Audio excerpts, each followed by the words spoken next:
Halo semuanya, kami dari kelompok 1 akan mempresentasikan hasil tugas Key Means Clustering tentang pengelompokan ekspresi wajah.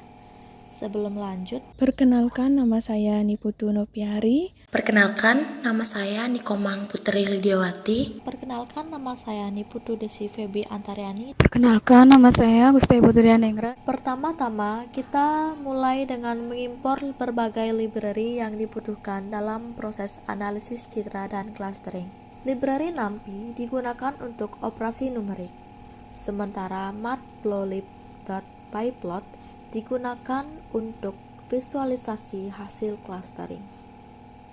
Kita menggunakan K-means dari Scikit-learn untuk melakukan proses pengelompokan data gambar berdasarkan filter-filternya, dan silhouette_score untuk mengevaluasi kualitas cluster yang terbentuk.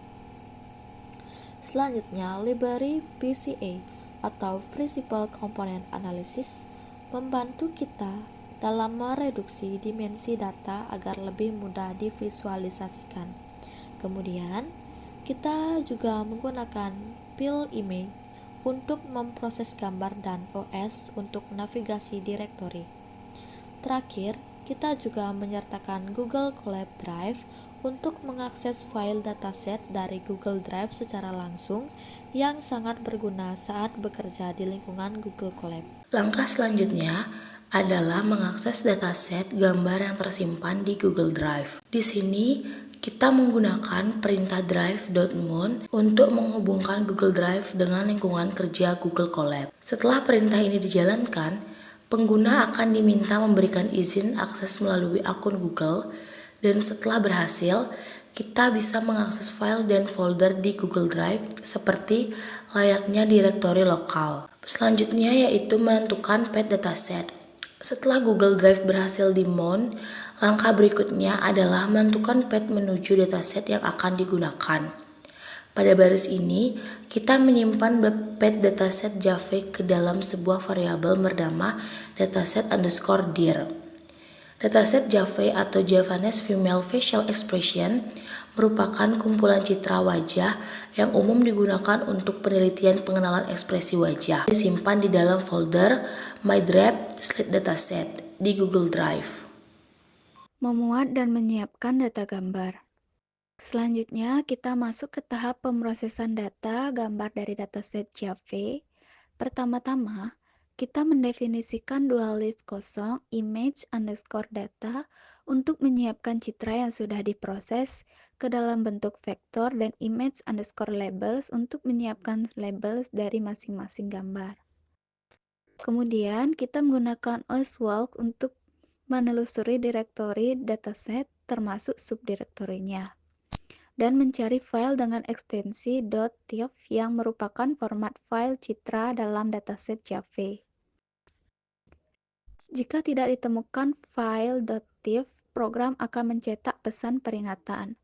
Namun, jika ditemukan, setiap gambar akan dibuka, dikonversi ke grayscale, kemudian di-resize menjadi 32 x 32 pixel agar seragam. Setelah itu, gambar diratakan menjadi bentuk vektor satu dimensi dan ditambahkan ke dalam image_data. Label diambil dari dua karakter pertama nama file yang biasanya menunjukkan ekspresi wajah seperti H untuk happy atau S untuk sad. Kemudian selanjutnya yaitu clustering dan evaluasi keymeans. Setelah semua gambar diproses, kita konversi image_data menjadi array NumPy 2 dimensi bernama X yang siap digunakan untuk proses clustering. Di sini kita menjalankan eksperimen untuk mencari nilai K optimal pada algoritma K-means, yaitu jumlah cluster. Kita mencoba nilai K dari 2 hingga 10. Untuk setiap nilai K, kita simpan nilai sum of squared error dan juga menghitung silhouette score, yaitu metrik evaluasi untuk melihat seberapa baik data yang dikelompokkan. Untuk catatan, jika silhouette score tidak reraval untuk K sama dengan 1, jadi kita atur nilainya menjadi none. Kemudian visualisasi hasil klaster dengan PCA. Untuk membantu memahami hasil clustering kita menggunakan PCA atau Principal Component Analysis untuk mereduksi dimensi data menjadi 2 komponen utama. Setelah itu, kita tampilkan hasil clusteringnya ke dalam bentuk scatter plot 2 dimensi dengan warna berbeda untuk setiap cluster. Pusat cluster atau centroid divisualisasikan menggunakan simbol X berwarna merah. Penting untuk dicatat bahwa pusat cluster ini adalah hasil transformasi dari PCA sehingga hanya representasi visual dalam ruang 2 dimensi, bukan posisi asli dalam dimensi tinggi. Proses ini diulang untuk setiap nilai K dari 2 hingga 10 agar kita bisa membandingkan bentuk dan sebaran klasternya.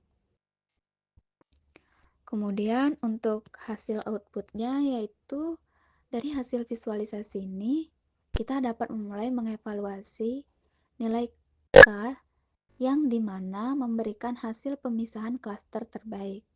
Namun untuk penentuan nilai K yang paling optimal secara objektif dilakukan juga dengan analisis elbow method dan silhouette score yang akan dijelaskan pada bagian selanjutnya. Memvisualisasikan nilai SSE terhadap jumlah klaster menggunakan metode elbow. Grafik ini bertujuan untuk melihat seberapa besar error atau kesalahan total dalam proses pengelompokan data. Yang terdapat beberapa bagian antara lain: pertama, untuk mengatur ukuran grafik. Yang kedua, menetakkan jumlah klaster terhadap nilai SSE dengan titik biru dan garis penghubung. Yang ketiga, menampilkan sebuah nilai K yang diuji. Yang keempat, membantu menampilkan garis bantu. Dan yang terakhir, untuk menampilkan hasil plot. Langkah selanjutnya adalah membuat grafik silhouette score terhadap jumlah klaster. Silhouette score menunjukkan beberapa baik data dipisahkan antar klaster.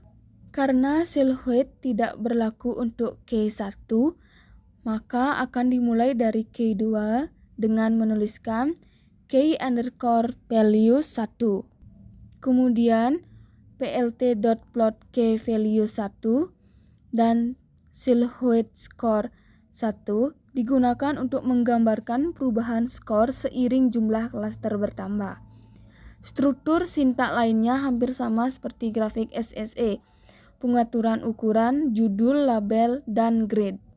Langkah selanjutnya adalah untuk mengetahui jumlah klaster dengan nilai SSE paling kecil. Digunakan perintah optimal _k _SSE sama dengan k _value np.argmin. Fungsi dari np.argmin untuk mencari indeks dengan nilai SSE terkecil, lalu mengambil nilai K dari indeks tersebut.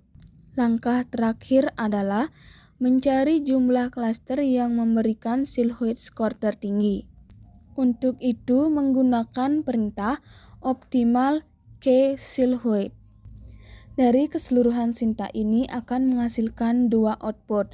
Yang pertama, elbow method untuk menentukan jumlah klaster optimal, dan yang kedua, silhouette score untuk menentukan jumlah klaster optimal. Pada grafik, elbow method menunjukkan hubungan antara jumlah klaster dan nilai sum of squared error atau SSE. SSE adalah metrik yang digunakan untuk mengukur seberapa baik data dikelompokkan oleh algoritma K-means. Semakin kecil nilainya, semakin baik klaster merepresentasikan data.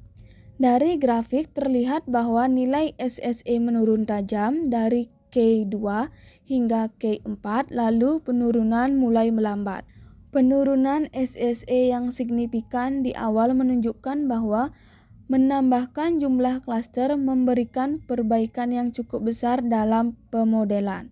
Setelah K4, grafik mulai membentuk siku atau elbow dan pelandaian. Artinya, penambahan klaster setelah titik ini memberikan pengurangan error yang lebih kecil. Kesimpulan dari diagram elbow method adalah titik elbow method berasal di sekitar K4 sehingga dapat disimpulkan bahwa jumlah klaster optimal berdasarkan elbow method adalah 4. Ini merupakan titik yang seimbang antara performa, klasterisasi, dan kompleksitas model. Grafik silhouette score menunjukkan nilai silhouette score untuk berbagai jumlah klaster K dari 3 hingga 10. Silhouette score digunakan untuk mengevaluasi seberapa baik data dikelompokkan dalam klaster.